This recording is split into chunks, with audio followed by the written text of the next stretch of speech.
So I'm just gonna spend, I don't know, probably just like 5, 10 minutes going over a few of the components that are necessary for the assignment. Because when I reviewed the few people who have turned it in, it was clear to Ruth and I that there was a misunderstanding on how to set a goal and how you know that what you have set is a goal versus a general outcome that you would like to see. And so this will be a brief overview. Then I'll stop sharing my screen, and then Naomi's here. And if someone else has come, we'll have an actual discussion to see how to make it tangible of setting a goal that is a goal versus a general thing that I want to achieve. So for this assignment, it's your roles and goals. And so your role is your current positions in your life and in your ministry. For example, for me, I within ministry, I'm an area coordinator. I am also a church clerk. I am also a Pathfinder counselor. And I'm on a couple of like boards for churches. So those are specific roles. The role is where you fit in a specific place. So that's in ministry. In my family, I have a role as a daughter in my family. I have a role as a wife in my family. So your role is your current position in your life or in your family.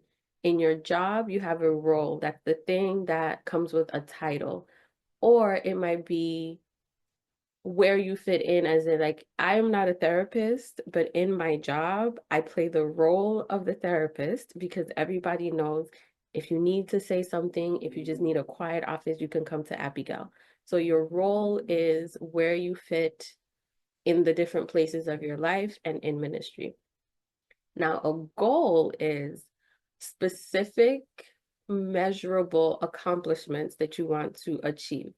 So a goal has to be very specific. A goal is not general. General would be, I want to have a healthy 2025.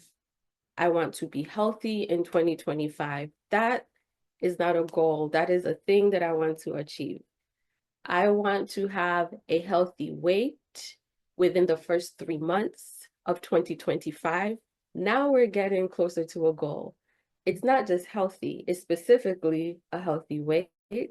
I'm tying it to a time. Now we're getting closer for it to really be a goal. Let's say I want to reach 130 pounds by March 1st, 2025. Specific, you have the weight that you want to reach, time bound, you have an end date, and you know where you're starting. So you'll be able to measure. If I'm starting at 160 and I'm trying to get to 130 by a specific date, I'm able to say, this is specific, I can measure it, I have an end date. That's how you know that it's a goal. There has to be a time attached. It has to be very specific. You have to be able to measure whether you've reached it completely, whether you've fallen short, maybe you're halfway there. And so, as we're thinking about our goals in our life, you have to think, is it too general? Is it something that's specific? So, you can have multiple goals for different things because goals have to be specific, because goals have to be time bound, and because goals have to be measurable. If it's not measurable, it is not a goal. When it comes to the Pathfinder Club, because we're all you're Master Guide candidates, yes, I want my club, I want every Pathfinder or adventurer to be invested by the end of the year. That's nice, but for it to be a goal, I have 35 Pathfinders. I want at least 25 of my Pathfinders to be ready for the October investiture by August, right? We're getting a little closer. It's like, yes, it's investiture, but I'm tying a number of Pathfinders to it. I have a date by which I want them to be ready because by then I can measure it backwards and say, by this date, where are we? How many of them are ready? And also, because you have a time tied to it, once we get into the action steps that will allow us to reach our goals, I can plan it. I can do the process of, in order for them to be ready by August, they have to do their honors by this date. They have to do the parts of the books by this date. Here is how much time is going to take to get them ready. Is there money that's going to be needed to get them ready, right? If you make it too general of, I just want all my Pathfinders to be invested, you're ready, there's really nothing tying you to a process to making that happen. And then what if one Pathfinder doesn't get invested? Did you reach your goal? Did you not reach your goal? So if a goal is too general and it's not specific, it's much harder for you to see whether you reached it or you didn't reach it. Then we have objectives. So your objectives are the steps that you're going to take to reach your goal. So when we're looking at that assignment, it's a very long assignment for a reason. It starts with your roles and your goals, but then you break it down to what are the action steps, just the vocabulary words that that are telling me that this is a goal. And then at that bottom piece, you're supposed to take all the goals and actually map it out. These are the things that I'm going to do in order to reach my goal. And if I do these things, this is why it's going to help me reach my goal. Now, this is an acronym that is usually taught like in business world or in corporate. I learned it years ago in one of my classes. It's just SMART. Whenever you're setting goals, if you think about this acronym, it'll help you make sure that you have all the pieces to say, is this a goal or is this a nice thing that I would like to have? So SMART, SMART, the S is specific, the M, measurable, A, achievable, R, relevant, and T, time bound. So specific, we don't want to be too general. Measurable, you want to be able to track, you want to be able to measure, you want to be able to say, yes, I achieved it. No, I did not achieve it. I came close. This is why I was able to do it. A, achievable. Is this something that you can actually do?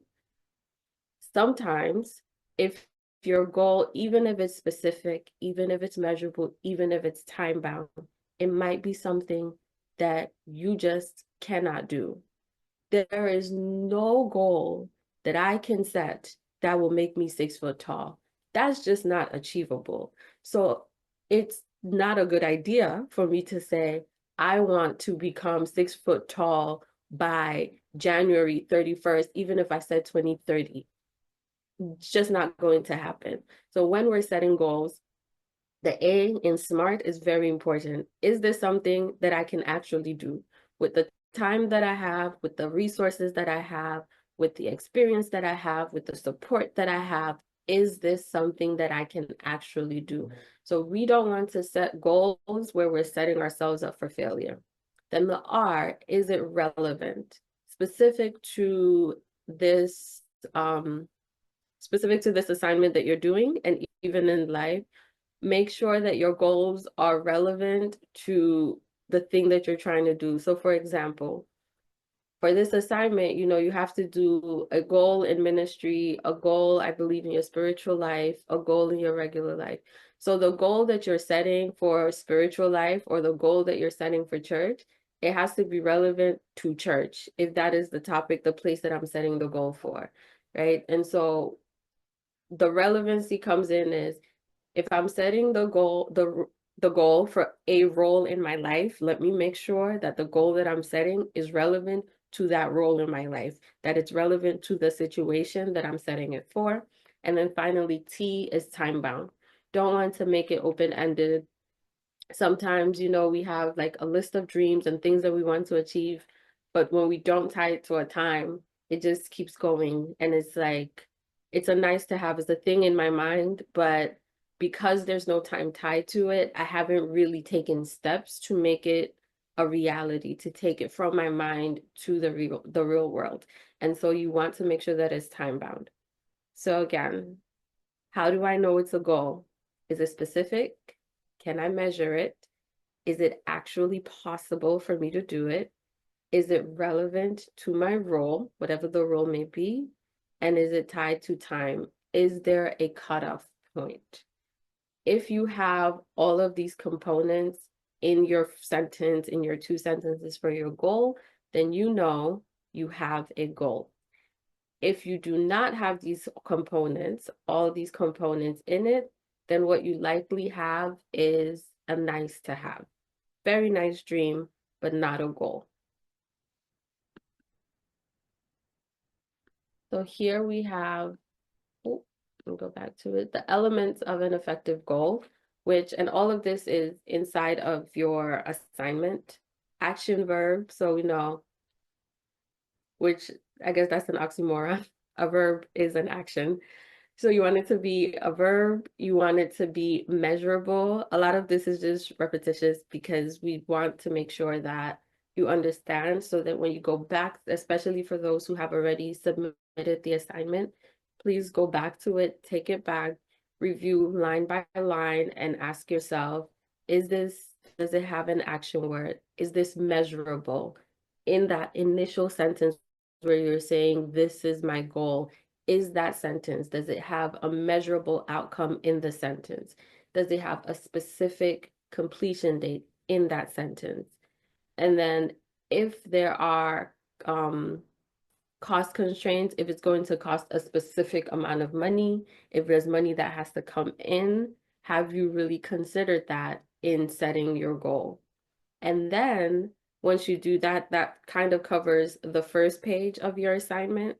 As you're going through to look at the assignment, I noticed that not everyone finished the entire assignment. Please go through and finish the entire assignment. It's long, but if you pick goals that are actual goals that you have for your life, for either that you set this year or that you have for next year, this is an assignment that can go with you where I've taken the time to actually map this out, because by the time you get to the last page of the assignment, you're putting in all the steps or most of the steps that it will take for you to achieve the goal. So this is an assignment that once you're done, you can print it out and have it in your house and say, you know what, people do, what is it, New Year's resolutions? This could be the beginnings of your 2025 resolution setting. So please review the entire assignment, make sure that it has all of these components, and when you get to the end, you're taking what you have from page 1 and you're sort of expanding it of, I said this was the goal. Now here are the steps that I'm going to take in order to make sure that I can actually achieve the goal. So if you are working with Pathfinders or you're working with adventurers and your goal has to do with their investiture achievement or membership, like this example, increase Pathfinder Club membership by 20% within 6 months. So you can say this year we had 10 Pathfinders, or a lot of our clubs are much smaller still than they were pre-pandemic. So maybe you have one of my clubs, we have 5 members. So a goal could be, if we have 5 members, we want to get at least 3 new members before we go to Pathfinder Camporee, which is what? First weekend of June, right? And so if you want to set that as a goal, then you're like, okay, increase Pathfinder membership by 15% by April 30th, 2025, because then they have enough time to kind of do a couple of meetings and you can talk to the parents to see if they want to come to Camporee. So whatever your goal is, make sure that it is possible. And so if you're setting a goal like that, is it possible? Are there children in the area where your church is located? One of the churches upstate probably wouldn't want to aim as high if you're not in a town that has a lot of children. So that's where in the other slide, is it achievable? Do you have time to talk to other kids, or your staff have time to talk to other kids to join the club? So whatever your goal is, if it's tied to one of the ministries that are relevant in MasterCAD, I think it will be much easier for you to go through that kind of long assignment. Goal analysis, same thing. This is repetitious, but there is a reason. It is because we want to make sure that there's clear understanding of this assignment.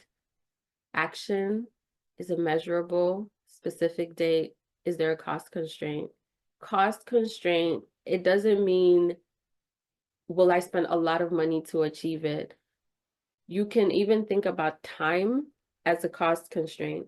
If your goal is something that is outside of the norm, that's going to take additional time, you can, in page, probably like page 3 or 4 of the assignment, as you're doing the steps and you have to put like, how much will this cost?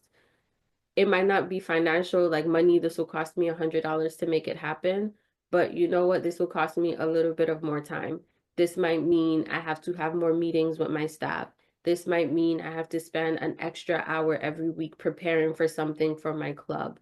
You know, if one of your goals has to do with, I don't know, work-life balance or something that you're doing, the spiritual one. If it's, I want to, if it's about developing a relationship with God or being a little bit more consistent in your prayer life, then your cost constraint can be, I have to cut off, I don't know, sleep 15 minutes, wake up 15 minutes earlier so that I have even more time with the Lord. And so the cost constraint is the cost of your sleep. So are you losing it on the back end of waking up early, or are you going to sleep early so that you get the same amount of time so that you still be able to spend time with the Lord and achieve your goal? So cost is not always financial money in your pocket. It can also be time. And then key components. I'll read this out loud because you're probably not seeing the final part of it. Action plan with deadlines, projected results, immediate and long term, obstacles and constraints, costs, money and time, person responsible, completion date. Now, as master guide candidates, soon to be master guides, as leaders, when we set a goal, whether it is for ourselves or for our team, you have to think about the larger picture and about all the steps as much as you can. You have to think about the entire process. And so the key components here is an exercise where you as a leader are really considering all the pieces, including what could go right and what could go wrong. Where might I have to shift? Where might I have to pause? Where will I have to get additional support? So this slide is really saying, once you set your goal, it's not just, I have the sentence, I have all the pieces, I'm done. That's just part one. Once I have all the pieces and it's there, next I need to take time to actually think through it and come up with a process. My action plan with deadlines. If this is what I want to achieve for my club by August, what is it going to take for us to get there? How will I know that we're getting closer, that we're moving back, or we're standing still? So I need to be able to put all of that on paper, on a screen. You need to be able to project the results. My end goal is 20 Pathfinders getting to investiture. So if I want 20 Pathfinders to get to investiture by August 30th of next year, what does that look like? How many Pathfinders have done a quarter of the book by when? 50% of the book by when? Which honors by when? And if we're able to get to the 20, how does that change, you know, the outlook of like the club for the next time? And then, especially when it comes to ministry goals, obstacles and constraints, the most obvious one being we exist within the church has rules, the church has a board, the church has elders, the church has pastors. A lot of the obstacles and constraints might come around friction between your calendar and the church's calendar. So making sure that you know exactly who you need to communicate with ahead of time, who you need to keep in the loop all the time, even if they're not in your staff, to make sure that there aren't, you know, miscommunications, misunderstandings, or frictions when it comes to scheduling within the church. When we're dealing with children, you're not just you and the child. Even in Pathfinder, you are working with the family in some capacity.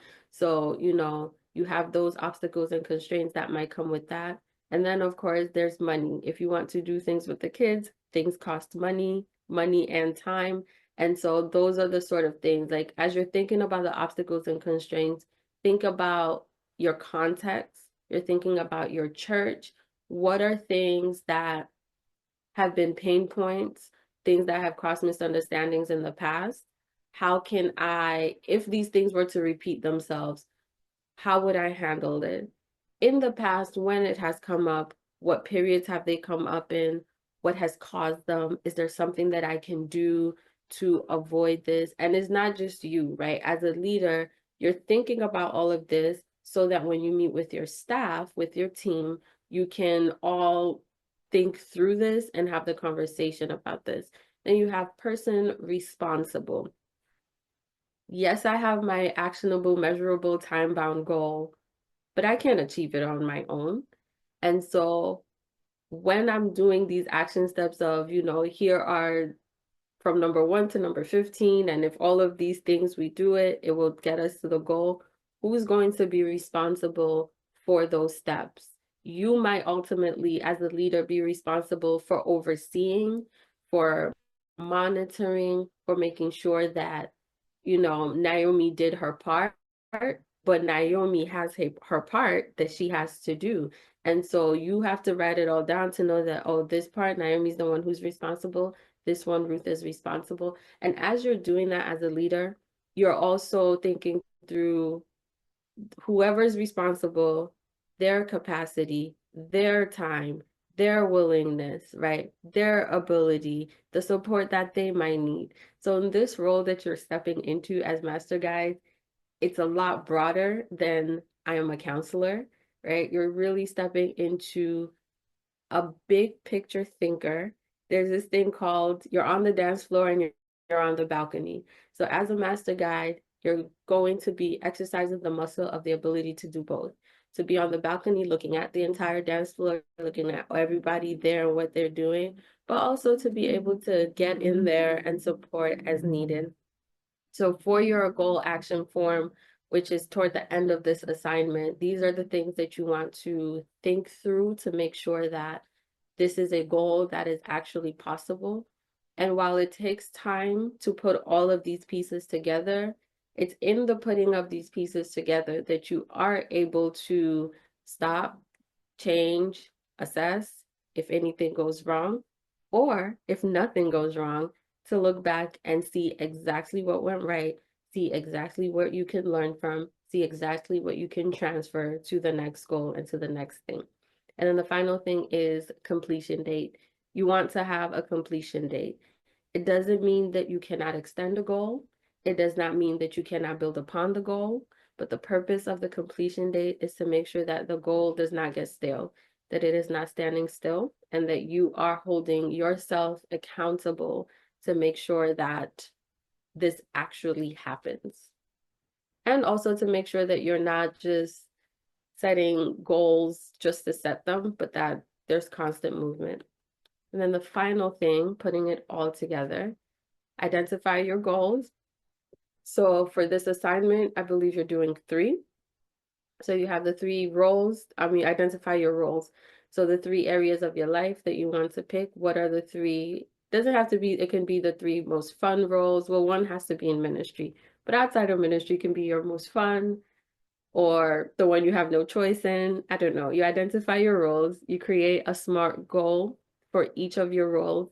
You want to take that time to really analyze to make sure you have all of the components, saying that it really is a goal and it's not just a dream, but an actual time-bound, measurable, achievable, right? Want to make, so what is it? Specific, measurable, achievable, time-bound, relevant and time-bound. SMART. Specific, measurable, achievable, relevant, and time-bound. And then you want to complete the 3 goal action forms for your 3 goals. And like I said, this is something that you can absolutely take with you. So once you're done, you can print it out or, export it out of the Google Classroom so that you can always review and adjust it regularly. You wanted to achieve this thing by April. Unfortunately, you got sick in February. You realized, oh, I could probably do it by June, but not by April. Okay, you had all the steps. Health was a potential obstacle. And so now I can just go and adjust it. So when I am able to actually achieve my goal because I was tracking it and because I had all of these things, I can see exactly why it was adjusted. I can see exactly what was going on. And it's not just, I did it, but it tangibly see all the steps in between. And as a leader, those in between steps, as tiring as they are sometimes, it is very important. Okay, so that is it.